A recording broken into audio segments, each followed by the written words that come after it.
بسم اللہ الرحمن الرحیم، اللہم صلی علی محمد و آل محمد۔ میں ہوں وقاص عزیز۔ وفاقی دارالحکومت اسلام آباد میں صف ماتم بچھی ہوئی ہے، 300 گھروں میں کوہرام برپا ہے اور نالہ فریاد اور اس کے ساتھ ساتھ وہ بے بسی دیکھنے میں آ رہی ہے جو شاید ہی اس سے پہلے ہمیں پاکستان کی جدید تاریخ میں اور نظام تعلیم کی تاریخ میں دیکھنے میں آ رہی ہو۔ ایک فرعون صفت ڈپٹی ڈائریکٹر نے 300 گھرانوں کے چولہے بجھا دیے ہیں۔ ایک یزید صفت ڈائریکٹر نے یک جنبش قلم اپنی فرعونیت، اپنی انانیت، اپنی یزیدیت کی تسکین کے لیے 300 گھروں کے، یعنی اگر ہر گھر میں بھی 10 لوگ ہوں، چلو 5 لوگ ہوں تو 1500 لوگوں کی اور روزگار چھین لیا ہے۔ نہ زمین پھٹی ہے، نہ آسمان ٹوٹا ہے، نہ کسی کے دل پر قیامت گزری ہے۔ نقصان کس کا ہوا؟ ان 300 مجبور، بے بس، محکوم، اپنے روزگار کی تلاش میں نکلے ہوئے پاکستان کے غیرت مند اور میرٹ پہ کام کرنے والے اساتذہ کا۔ جی ہاں، میں بات کر رہا ہوں آفتاب طارق صاحب۔ میں اب بھی صاحب کہہ کے ان سے گزارش کر رہا ہوں۔ میں نے گزشتہ ولاگ میں بھی کہا تھا کہ میرے بارے میں کچھ پوچھنے کی ضرورت نہیں ہے، مجھے حکم کیجئے گا، میں آپ کا انٹرویو کرنے کو تیار ہوں، میرے ساتھ بیٹھیے، ذرا ڈائلاگ کیجئے۔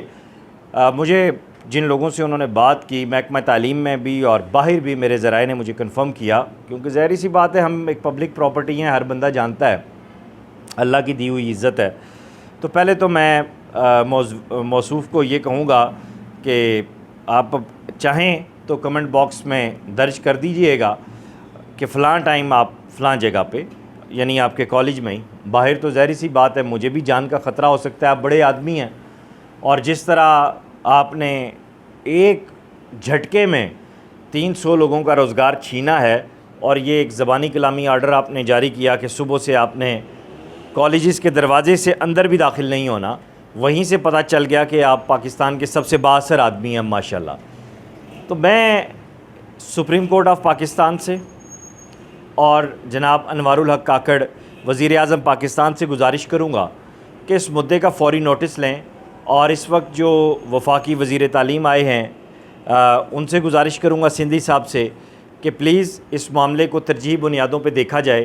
اسلام آباد کے ماڈل کالجز کی تعلیمی حالت پہلے ہی دیگرگوں ہے، میرٹ کا قتل عام وہاں جاری ہے، وہاں پہ نوجوانوں کی اخلاقی، سیاسی، سماجی، ذہنی کیا تربیت ہوگی جہاں پہ ایسے اپنی ذاتی انا کو تسکین دینے والے عناصر موجود ہوں۔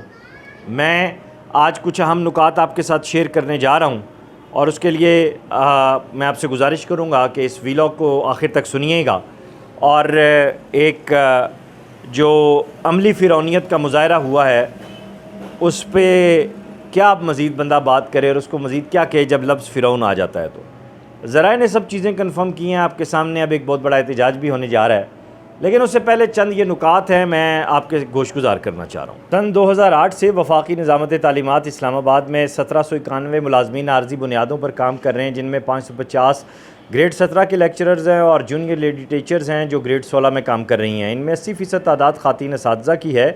یہ 25,000 تنخواہ دے رہے ہیں ٹیچر کو، اور 2023 چل رہا ہے، جبکہ ان ٹیچرز نے ماہانہ 8,000 سے تنخواہ سے آغاز کیا تھا، جو کہ 2008 میں بھی نہ ہونے کے برابر تھی، اور 15 سال بعد بھی یہ 25,000 لے رہے ہیں، جو کہ سراسر زیادتی ہے قوم کے محسنوں کے ساتھ۔ پیپلز پارٹی کی حکومت جو 2008 سے 2013 تک تھی، اس میں یوسف رضا گیلانی جو وزیر اعظم تھے کہ حکم پر خورشید شاہ کی سربراہی میں کیبنٹ سے کمیٹی نے ان سب کو پالیسی کے تحت ڈیلی ویجز پر جو کام کرنے والے لوگ تھے، جن کی کم از کم ملازمت مدت جو ہے 9 ماہ اور زیادہ سے زیادہ 3 سال تک تھی، ان کو مستقل کرنے کے احکامات جاری کیے تھے، اور کابینہ نے منظوری بھی دے دی تھی۔ ان احکامات کی روشنی میں وزارت تعلیم اور دیگر وفاقی وزارتوں میں کام کرنے والے ڈیلی ویجز کانٹریکٹ ملازمین کو مستقل کر دیا گیا تھا، لیکن شومی قسمت حکومت چلے جانے سے ان کو جوائننگ نہ دی جا سکی، اور معاملہ ابھی تک لٹکا ہوا ہے، معاملہ عدالتوں میں لڑا جاتا رہا، حتیٰ کہ سپریم کورٹ نے بھی ان کو مستقل کرنے کے احکامات جاری کیے، مگر مافیا آڑے آ گیا۔ ایف ڈی نے 2021 کو از خود ان لیکچرز کو ایف پی ایس سی سے ٹیسٹ کرنے کا لیٹر جاری کیا۔ اس ٹیسٹ میں 250 لیکچرز اپیئر ہوتے ہیں، جبکہ 300 سے زائد نہیں جاتے، کیونکہ وہ سمجھتے تھے کہ اگر وہ ٹیسٹ میں چلے جاتے ہیں تو حکومت پاکستان کا جاری کردہ نوٹیفیکیشن ان پر لاگو نہیں رہے گا اور وہ ٹیسٹ انٹرویو کے ذریعے ہی مستقل ہوں گے۔ اس ٹیسٹ کے بعد بھی عدالت حکم جاری کر دیتی ہے کہ کم از کم ٹیسٹ سے گزرا جائے۔ ایف پی ایس سی ان کا بھی ٹیسٹ لے۔ کورٹ کے حکم کے بعد 300 لیکچرز نے درخواست دی کہ اگر کورٹ کا حکم فائنل ورڈکٹ ہے تو انہیں بھی ٹیسٹ سے گزار لیا جائے، مگر ایف ڈی ای انکار کر دیتا ہے اور ٹیسٹ کنڈکٹ نہیں ہوتا۔ ایف پی ایس سی کے ٹیسٹ کا رزلٹ آ جاتا ہے، 2 سال گزر جاتے ہیں، مگر جو ٹیچر ٹیسٹ دے چکے ہوتے ہیں ان کو بھی پرماننٹ نہیں کیا جاتا۔ ایف پی ایس سی کے ٹیسٹ کا رزلٹ آ جاتا ہے، 2 سال گزر جاتے ہیں، مگر باقی ماندہ ٹیچرز کا کوئی ٹیسٹ نہیں لیا جاتا۔ اسی دوران مندوخیل نیشنل اسمبلی کی کمیٹی ایک بار پھر رولنگ جاری کر دیتی ہے، تمام کے تمام 1791 ملازمین مستقل کر دیے جائیں۔ کابینہ ڈویژن کا لیٹر جاری ہو جاتا ہے، فائنانس ڈویژن کو پابند کر دیا جاتا ہے کہ نیشنل اسمبلی کی رولنگ ہے، اسے منو تسلیم کیا جائے، مگر ایک دم سب ملازمین جو باقی رہ جاتے ہیں ان کو فارغ کر دیا جاتا ہے۔ اب یہاں تک بات آپ کے سامنے آئی، میں نے 6-7 پوائنٹ آپ کے سامنے اس لیے رکھے کہ ایک دم سب کو فارغ کر دیا جاتا ہے، دروازے بند کر دیے جاتے ہیں، بدتمیزی، بد کلامی، ہراسانی کی جاتی ہے، اور صرف خواتین ٹیچرز کے ساتھ نہیں، مرد ٹیچرز کے ساتھ بھی۔ اور اس میں جو مجھے ذرائع نے اطلاعات دی ہیں کہ سیکٹری تعلیم جو ہیں وہ اس وقت بہت سپورٹ کر رہے ہیں سارے مافیا کو، اور اصل میں جو انا ہٹ ہو رہی ہے وہ سیکٹری تعلیم صاحب کی ہے، اور سیکٹری تعلیم صاحب کی گردن میں اتنا بڑا سریا ہے ذرائع کے مطابق، بندے کو بندہ نہیں سمجھتے، اور اس کے ساتھ ساتھ وہ بھی کسی ٹیچر سے پڑھ کے آئے ہوں گے یقیناً، کیا ان کے ٹیچر انہوں نے انہیں یہ سبق دیا تھا، یہ تعلیم دی تھی۔ ٹیچر جو قوم کا محسن ہے اس کے ساتھ یہ سلوک کیا جا رہا ہے، اور سیکٹری صاحب یقیناً پاکستان کی تباہی میں پھر ایسے ہی بیوروکریٹس کا ہاتھ ہے۔ اچھا، میں نے بات کی کہ وہ بات بھی چونکہ بات بیچ میں سیکٹری صاحب کی آ گئی تھی، سوال ایک میرے ذہن میں اور بھی آ رہا ہے کہ جس ٹیچر نے 15 سال اپنی زندگی کے 15 قیمتی سال دیے ہوں، اسے آپ کہیں کہ بھائی فوراً نکل یہاں سے، چل بوریا بستر اٹھا اور گول ہو، اس طرح تو گھر کی ملازمہ کو بھی نہیں نکالا جاتا۔ یہ کون سا طریقہ کار ہے؟ آپ نے ایک شخص کی زندگی کے 15 قیمتی سال لے لیے، اور جب اس کو پھل کھانے کا ٹائم آیا اور آپ نے اس سے وہ چھین لیا، اس کی وجہ کیا ہے؟ آپ کہہ رہے ہیں کورٹ کے احکامات ہیں، کہاں ہیں کہ کورٹ کے احکامات؟ کون سی ڈرامہ بازی ہے؟ کون سے آپ کس کی آنکھوں میں دھول جھول رہے ہیں؟ آپ کو 2 سال کورٹ کے احکامات یاد نہیں آئے؟ آپ کو 2 سال یہ یاد نہیں آیا کہ آپ کے یہ سارے لوگ جو ہے وہ برڈن ہیں؟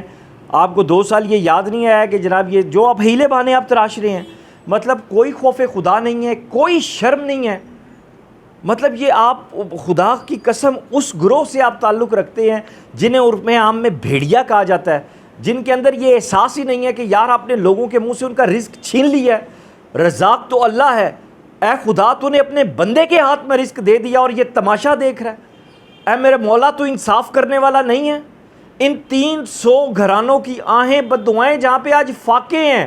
مجھے کچھ ٹیچرز نے فون کر کے کہا وکاس بھائی ہمارے والدین کی دوائیں نہیں ہیں ہمارے پاس، پلیز ارینج کروا دیں، ہمارے گھر میں کھانے کو نہیں ہے۔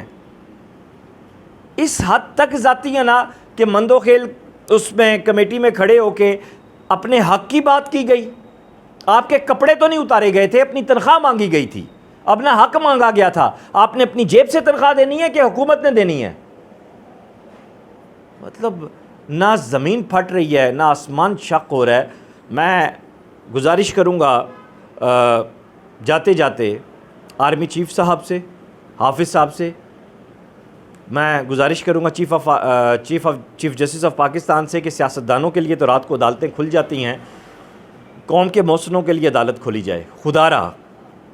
میں گزارش کروں گا انوار اللہ کاکڑ صاحب سے اور وفاقی وزیر تعلیم سندھی صاحب کو مبارکباد کے ساتھ ایک بڑے چیلنج کا سامنا کرنا پڑ رہا ہے۔ میں امید کرتا ہوں جتنے اچھے وہ افسانہ نگار ہیں اور جس محبت والی مٹی سے ان کا تعلق ہے، وہ اس ناانصافی کو اب آگے مزید نہیں بڑھنے دیں گے اور اس مافیا کا قلع کما کریں گے۔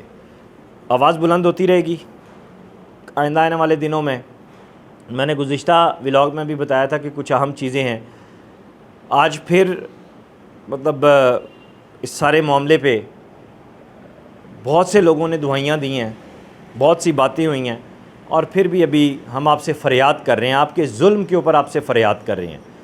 ڈریں اس وقت سے جب اللہ کی لاٹھی بے آواز ہوتی ہے، ڈریں اس وقت سے۔